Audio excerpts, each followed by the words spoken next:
What is up, everyone? Welcome back to our channel. How to add discount price on Shopify. Welcome back to TechMan. Today, let's talk about adding discount price on Shopify. Let's start by opening Shopify. Then make sure to log into your account. From here, navigate to your left and go to products. From here, you can see all your listed products on your online store. Click the product you want to add your discount. So let's say I want to add a discount on this black t-shirt listed here. Let's click this one. So here, scroll down to pricing. You can see the pricing and compare at price. For those who don't know, compare at price would be your original price and mostly used to display a markdown or discount. So what we're going to do is input our original price here at compare at price. In our case, that would be 500 pesos.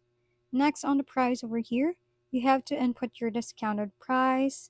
Let's say 450. Click Save once done.